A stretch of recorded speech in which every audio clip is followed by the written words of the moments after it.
Matthew 14. We're going to feed a lot of people and walk on water.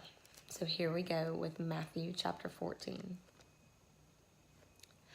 At that time, Herod the Tetrarch heard the news about Jesus. And he said to his servants, "This is John the Baptist. He has risen from the dead, and that is why miraculous powers are at work in him." For when Herod had John arrested, he bound him and put him in prison because of Herodias, the wife of his brother Philip. For John had been saying to him, "It is not lawful for you to have her." Although Herod wanted to put him to death, he feared the crowd, because they regarded John as a prophet.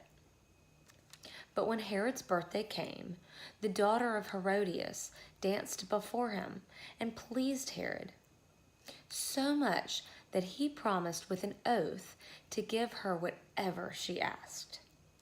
Having been prompted by her mother, she said, "Give me here on a platter the head of John the Baptist."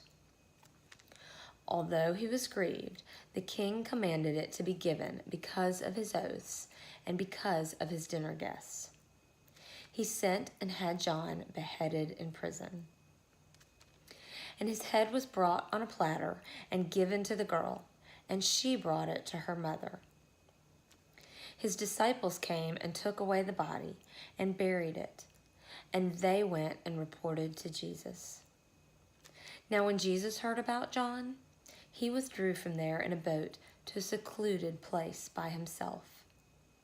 And when the people heard of this, they followed him on foot from their cities. When he went ashore, he saw a large crowd and felt compassion for them and healed their sick.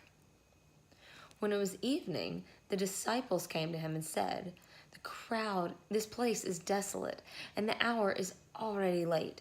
So send the crowds away, that they may go into the villages and buy food for themselves."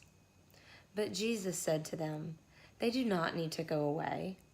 You give them something to eat." They said to him, "We have only 5 loaves and 2 fish." And he said, "Bring them here to me." Ordering the people to sit down on the grass, he took the 5 loaves and 2 fish.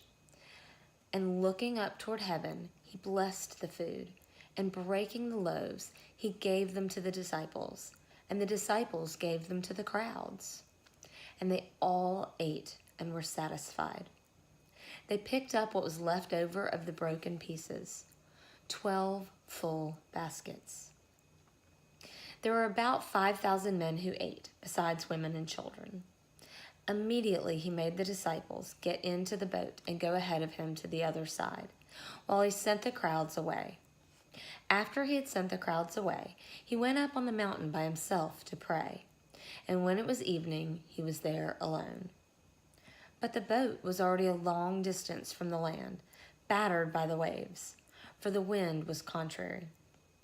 And in the 4th watch of the night, he came to them, walking on the sea.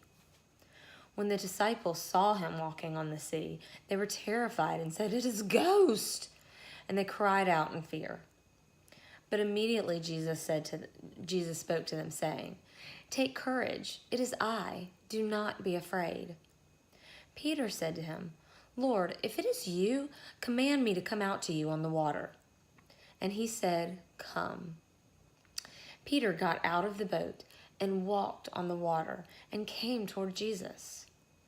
But seeing the wind, he became frightened, and beginning to sink, he cried out, "Lord, save me!" Immediately, Jesus stretched out his hand and took hold of him and said to him, "You of little faith, why did you doubt?" When they got into the boat, the wind stopped. And those who were in the boat worshipped him, saying, "You are certainly the Son of God." When they had crossed over, they came to the land Gennesaret. And when the men of that place recognized him, they sent word into all the surrounding district and brought to him all who were sick. And they implored him that they might just touch the fringe of his cloak, and many touched it, and as many touched it were cured. God bless the reading and hearing of his word. Amen.